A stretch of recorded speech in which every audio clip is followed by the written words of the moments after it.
El análisis de discurso es una disciplina metodológica de la semántica lingüística, es decir, de la lengua. Ustedes dirán, profe, ¿pero qué es la semántica lingüística?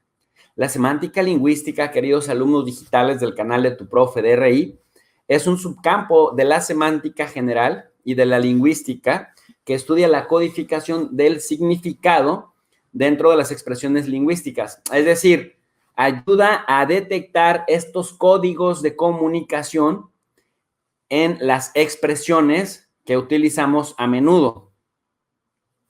En ese orden de ideas, el análisis de discurso estudia sistemáticamente el discurso escrito, el discurso hablado, como una forma de uso de la lengua. Por ejemplo, como un hecho de comunicación y también de interacción entre sujetos parlantes en contextos de conocimiento sociales, políticos, históricos, culturales. Es también importante que ustedes sepan que el discurso oral es el género más exigente, ya que con ellos nos comunicamos. Ahora, ustedes me podrán decir, bueno, ok, profe, perdón, pero ¿cómo se puede entender de manera más sencilla el análisis de discurso?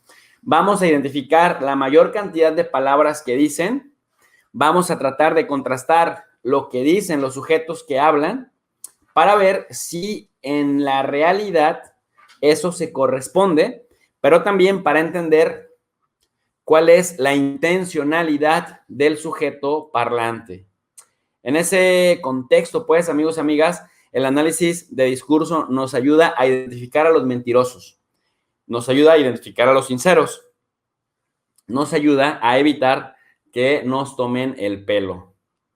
El análisis de discurso también nos abre el panorama, nos abre el horizonte, porque pues es una, decía yo, metodología de las ciencias sociales que contribuye también al despertar de la conciencia.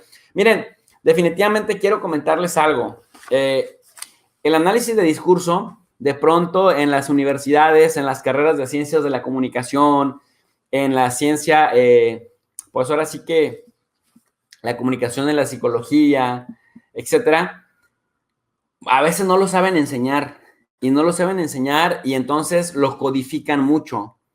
Y pues los estudiantes nomás pelan los ojos como corderitos recién nacidos que no entienden ni qué y le van tomando cierta distancia, tanto al análisis de discurso como al análisis de contenido.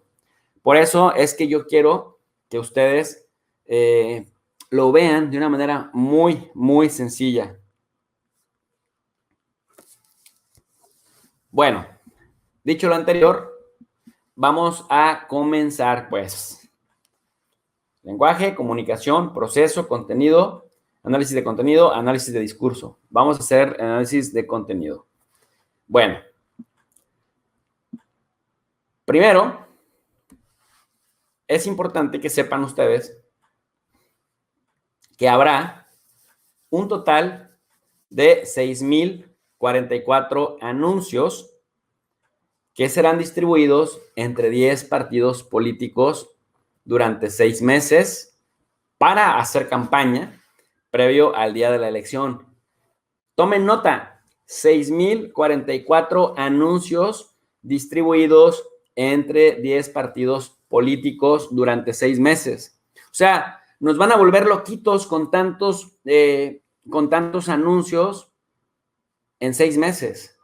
10 partidos.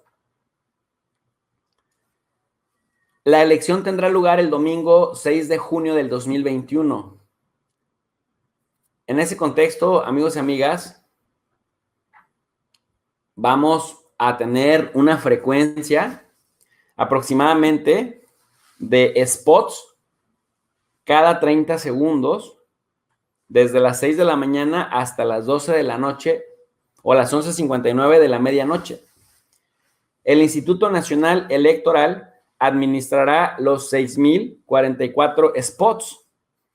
2,354, yo quería redondear, se llevarán a cabo por radio y televisión para precampañas, y por si fuera poco, habrá 990 para intercampañas y 2,700 para campañas. A ver, ¿cuál es la diferencia de precampañas, intercampañas y campañas? La precampaña es antes de que inicie la campaña. La intercampaña es cuando dicen, este anuncio va dirigido solamente para militantes del partido, pero lo hacen explícito para todo el mundo. Y la campaña es cuando ya están confrontados con los demás partidos. Ahora, ustedes me dirán, oye, profe, pero ¿qué pasa con los anuncios en medios tradicionales y los de las redes que no están regulados y bla, bla, bla? Bueno, pues entonces ahí también habrá que ver que sí, tienen ustedes toda la razón. Es una especie como de campo minado porque no está todavía para nada regulado y pues sí, tienen ustedes razón. Definitivamente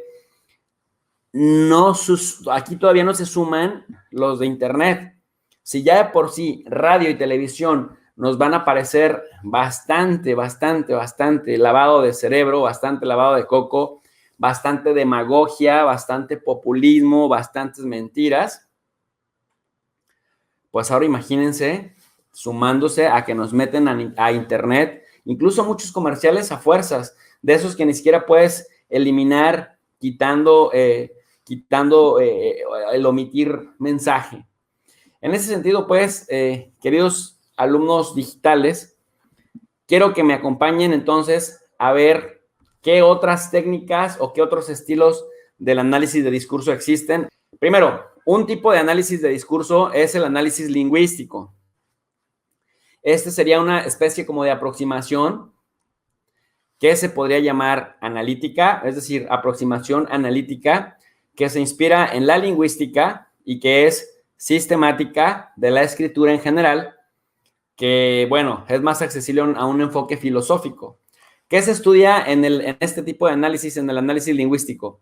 Se estudia sistemáticamente los detalles de las estructuras del discurso como objeto vertebral. Por ejemplo, el texto, la argumentación, la narración, si hay o no coherencia, si hay pronombres. Los nombres más destacados en esta línea muy diversa, ¿no? Son sobre todo estilos más que nada europeos, que intentan desde una razón filosófica, desde el estudio del ser, es si el mensaje realmente está haciendo aquello para lo que fue construido. Realmente si está utilizando el vocabulario adecuado para un público adecuado, sin tomar en cuenta un poco la segmentación. Luego también está el análisis de la conversación. El análisis de la conversación es otra línea analítica muy estadounidense que se enfoca en el discurso como interacción, en el análisis detallado de estructuras y estrategias de conversación cotidiana, sobre todo en aquellos comerciales o spots electorales que hacen como una especie de lenguaje con conceptos muy comunes. Entonces, se analizan las interacciones verbales, la conceptualización simple de ciertas palabras y además, ¿no? Tiene muchas relaciones con una cosa que se llama sociolingüística interactiva, es decir, que el mensaje va de ida y vuelta y parece un mensaje circular y se estudian sus efectos psicológicos. Ahora, está también lo que se conoce como el análisis crítico del discurso.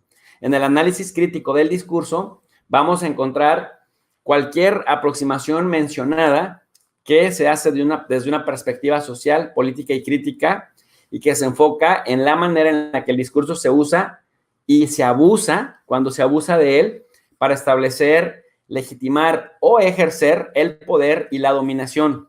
Por ejemplo, profe, es que ya estás yéndote muy teórico, muy elevado. Por ejemplo, cuando el PRI te dice, somos el partido de México. O sea, no es que son un partido de México, sino el partido, que significaría el partido más antiguo, el partido más dominante, el partido más poderoso, el mejor partido, ¿no? Entonces manda el mensaje subliminal, somos el partido. Abusa de su poder y de su dominación. es el que más dinero le mete a las campañas, es el que a menudo rebasa los topes de campaña, pero te dice, somos el partido de México. Entonces, haciendo un análisis crítico del discurso, se estudia justamente hasta dónde abusa de su poder y de su dominación a través de las palabras. Es decir, como te domino, pero además te lo hago saber que te domino y a ti te tiene que dar gusto que te domine. Se interesa sobre todo por el análisis del racismo, del sexismo, del clasismo y la pobreza y se relaciona con movimientos sociales, el ecologismo, los globalifóbicos, etcétera, etcétera, etcétera. Ahora, profe, ¿cuáles son como las aplicaciones que encontramos?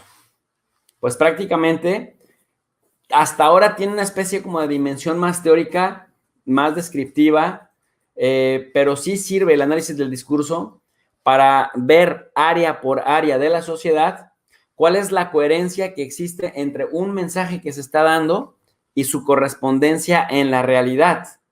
Porque a veces nos dicen muchas incoherencias los partidos políticos y nos piden que les tengamos fe ciega, que les creamos. Miren, por ejemplo, va por México. Ah, chingado, ¿quién va por México? ¿Y por qué México? ¿Por qué tipo de México? No, pues quién sabe, va por México. O sea, lo que te quieren decir es que haciendo un análisis crítico del discurso, o sea que a ellos no les interesa la política, pero como México sufre mucho, entonces va por México. O sea, son mártires, se quieren sacrificar porque pues no ganan tanto en la política. Estamos haciendo un análisis crítico con frases extremadamente ridículas, con información. Por ejemplo, ahora sí, y antes no. Ahora sí, ¿qué? ¿No? O lo que decían, no sé si ustedes recuerdan esta frase de Francisco Labastida, que el poder sirva a la gente. Ah, fregados, si ustedes los priistas habían gobernado tanto tiempo, 72 años, entonces el poder no servía a la gente. ¿Qué tipo de poder? El económico, el político, el militar, el policial, el laboral, el financiero, el comercial. ¿Qué tipo de poder sirve a la gente y a cuál gente? Cuando decían los priistas, es que Pemex es de nosotros, literal, de ellos, porque del pueblo mexicano no veíamos claro que fuera. Entonces, queridos alumnos digitales, cuando hacemos análisis del discurso, sobre todo análisis crítico del discurso, es importante que veamos qué tipo de medios de comunicación dicen qué cosas y qué tipo de medios de comunicación se prestan para que ciertos partidos políticos, ciertos sujetos colectivos digan qué tipo de palabras, qué tipo de mensajes y con qué profundidad. ¿Sale? Entonces analizamos la publicidad, la propaganda, los trastornos del lenguaje y también la comunicación que intenta dominar la psique de la gente.